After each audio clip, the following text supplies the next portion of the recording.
Yes, folks, for I am he, the hunky chunky funky monkey. And what a week it's been for news, huh? There's so many topics to cover, I didn't know which one to choose, so I'm just going to do them bit by bit. This may be a bit longer than usual. So, let's start off with CBR, Comic Book Resources, and their absolute outrage bait articles claiming that the fandom menace and the toxic haters and we hate a female character in The Mandalorian. Now, I've not seen The Mandalorian. If you've seen my previous videos, if you follow me on Twitter, you know I'm not giving Disney a penny of my money, so I haven't seen it. But by all accounts, it's a good show, and none of the characters are a problem. And apparently there was a female character, I forget her name, that's cropped up, and CBR especially writing articles saying that we hate her, she's not allowed to be in it, she's a woman, she shouldn't be there, blah blah blah. Now this is absolute bait to, one, drive traffic to their site, and two, try to create outrage from either side and create drama where there is none. This is part of the media scrambling to defend Disney Star Wars, Disney dumpster fire trilogy.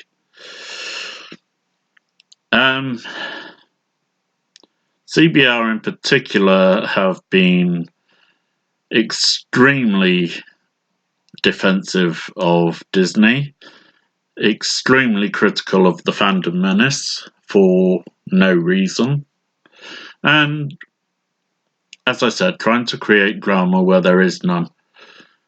I haven't looked at the articles, I haven't clicked on their site because I'm not going to give them that click and I'm not going to give them that outrage. They're just trying to make something so they can say, we were right, look at how toxic they are, look at how bad these people are. Full of toxic white males who hate women in Star Wars, and they're wrong. They're absolutely wrong, and they're lying now. I mean, they've been lying for a long time, but this is the most outright outrageous example of it that we've seen. And quite frankly, they can just fuck off. The next one will be Billy D. Williams, and how he said in an, I believe it was Esquire interview, that he sometimes he felt feminine, sometimes he felt masculine. The media comes out all guns blazing saying Billy D. Williams identifies as gender fluid. How brilliant, how brave, how stunning, you know how the media are. And Billy D. Williams has turned around and said, well, that's not true. I don't know what gender fluid means, but what I meant was sometimes I'm more in touch with my feminine side than I am masculine side. In other words, I'm not big, tough, rough all the time. Sometimes he likes to just curl up by the fire with a good book or whatever. I know that's a stereotype, but you get my meaning. And again, the media just jumping on it and saying, "Oh, isn't this brilliant?" and twisting his words, same way they've twisted ours, to suit a narrative. To show how incredibly, and I hate using the term woke, but yeah. And on the subject of Star Wars, we have Daisy Ridley coming out and saying, "I don't like the term tomboy. It's sexist, it's misogynist, it's whatever. I don't like being called a tomboy. I don't." Because of that word boy in it, it's just toxic. I'm paraphrasing there, but that was essentially what she was saying. Again, somebody going woke and creating stupid outrage where there is none. Tomboy's a term that's been used for years. And it just, it's not saying that, oh, this girl is masculine or whatever. It's saying this girl is is more comfortable doing stuff with boys, and I don't mean anything sexual by that. I mean playing games and playing with toys that are generally associated with boys. So certainly when I was at school, when I was in sort of like primary school, junior school, whatever you want to call it, around about 7 to 10 years old, the girls and the boys had separate games. The boys played football and occasionally rugby during break times. The girls had hopscotch and skipping ropes and whatever else. They did girly stuff. We did boy stuff. It wasn't exactly a problem. It was just how things were. There were a couple of girls that joined in with football. They didn't so much like rugby because rugby is a really rough and tumble game. But they joined in with football. If we were allowed toys on certain days, to bring in our own toys, some of them brought in boy toys, action figures and things, rather than dolls. It wasn't a problem. We didn't care who did what, really. It's not a big deal to be called a tomboy. It just means something, or it meant that you were doing not what was expected. You were breaking out of gender boundaries, imagined gender boundaries. Nobody said, "You're a girl, you have to play with these toys." It was just something they did. It was what they preferred. But if they preferred to play football or play with He-Man action figures or Transformers or whatever, no one cared. Alright, it was a bit different. If a boy liked dolls and skipping or whatever, then yes, he would mercilessly be bullied and shunned. But that was the time. That was how things were. Being called a tomboy being called something that means you are breaking out of boundaries is something that really people should be proud of nowadays. If they're so, oh, girls are free to act as they want.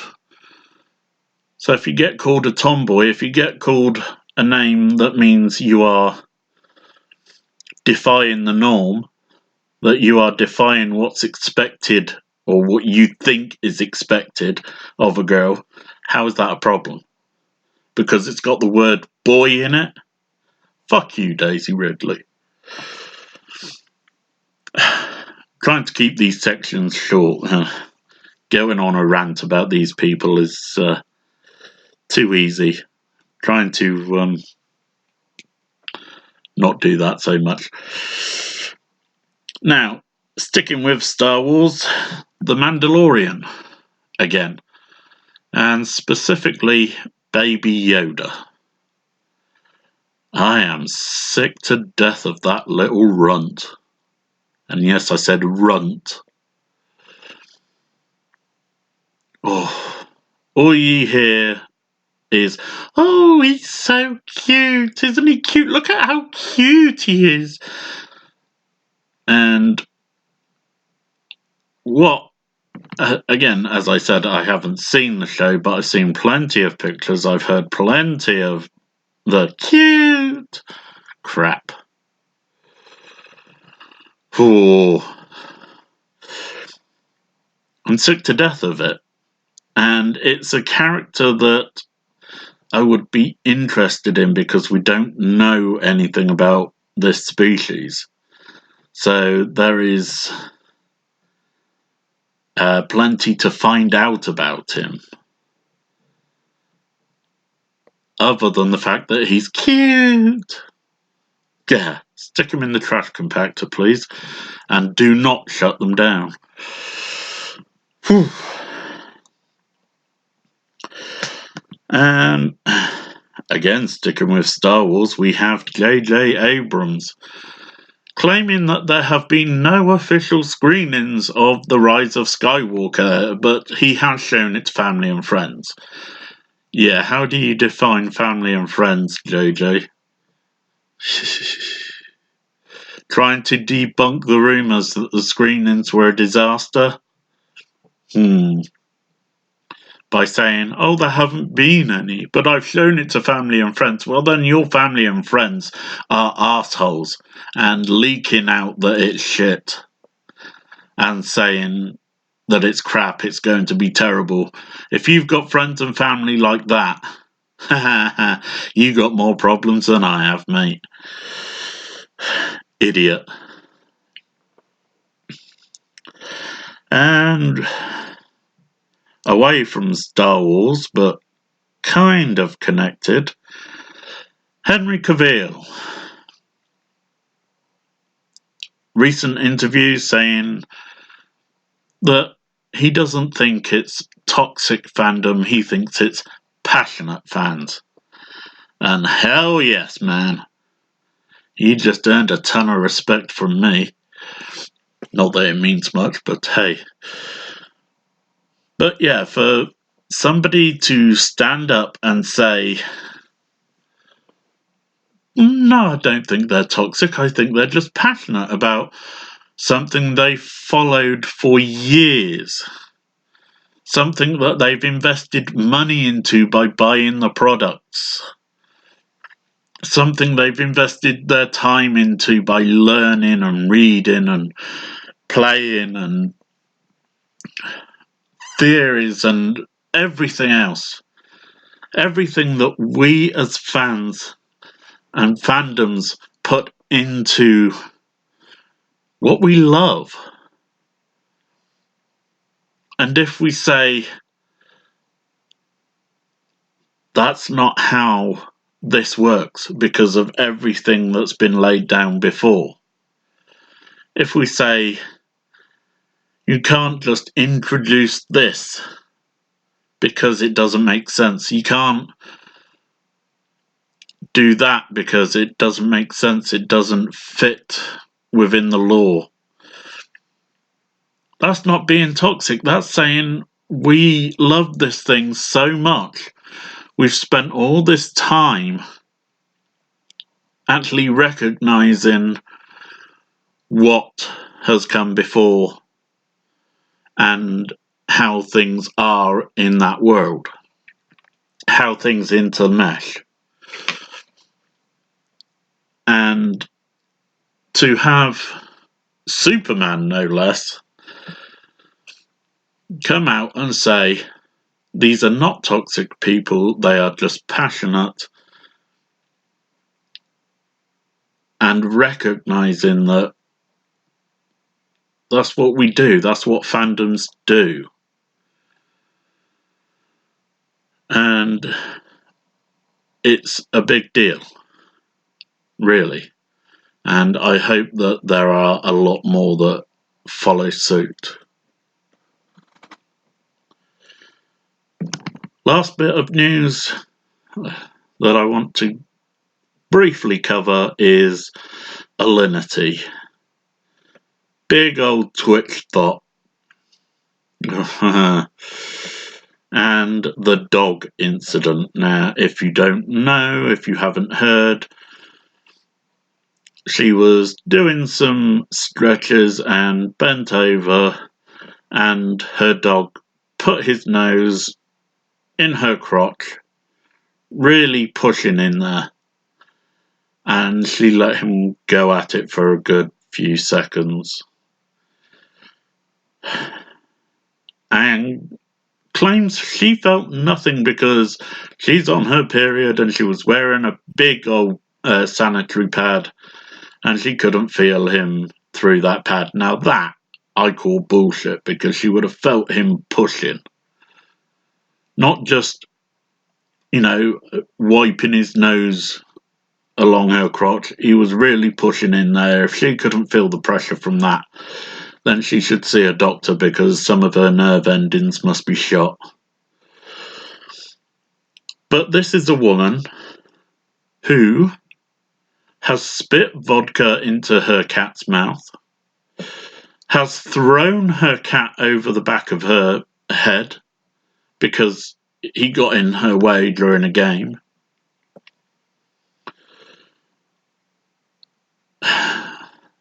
Not to mention various other incidents, not involving pets, but certainly breaking rules on Twitch.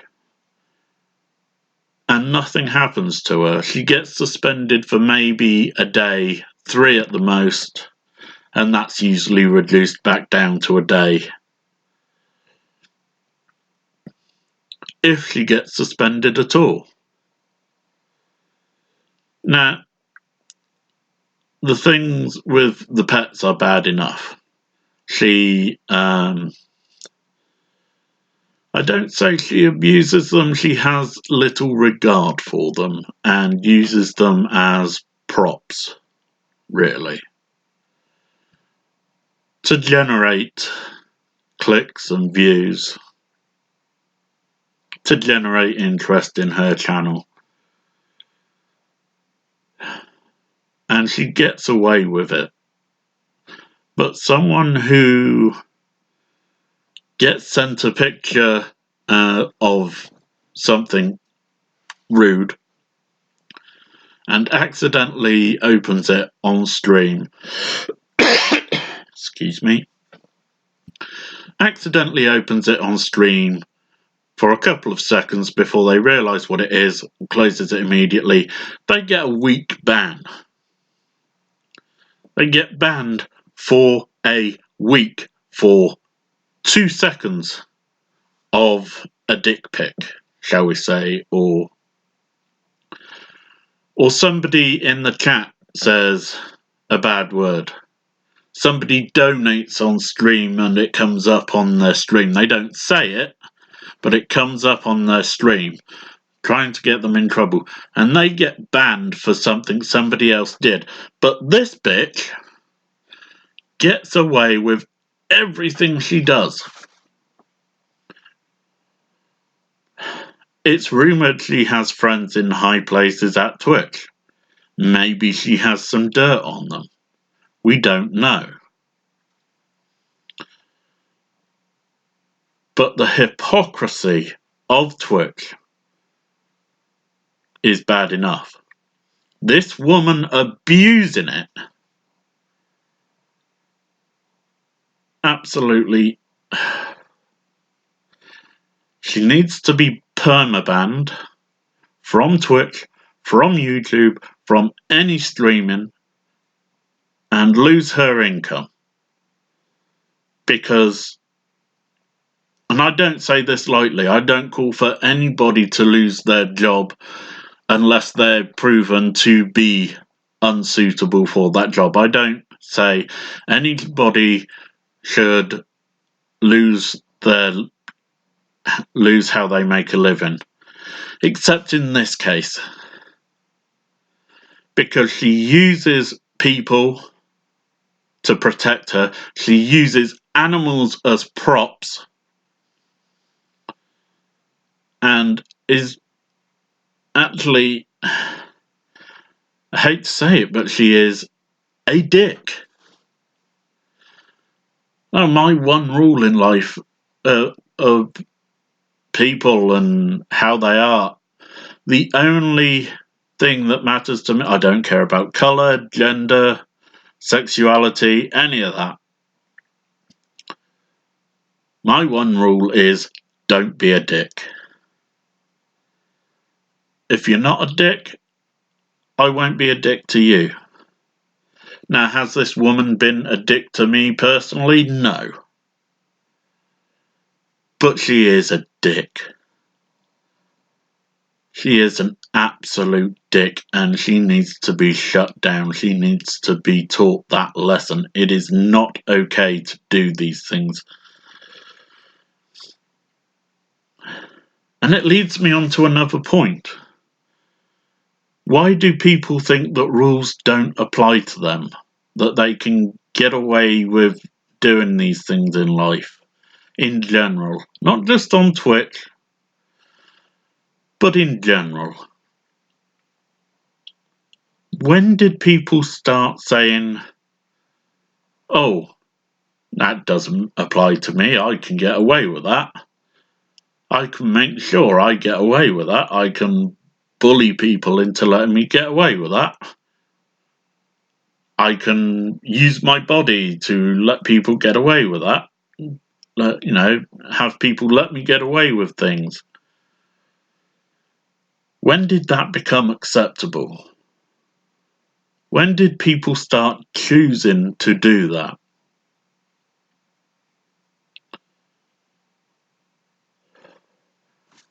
Enough of that rant. I'm not going to talk about her anymore. I've made my position on her clear.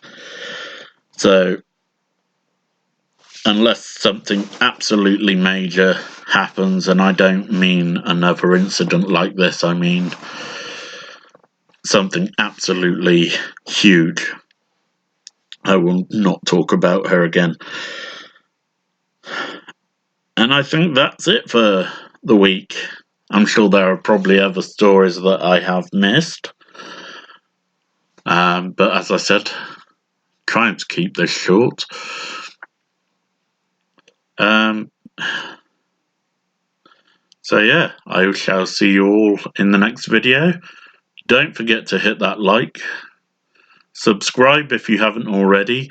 Ring that bell. Make sure you set it to all notifications because the personalised ones are not reliable. And have a good weekend.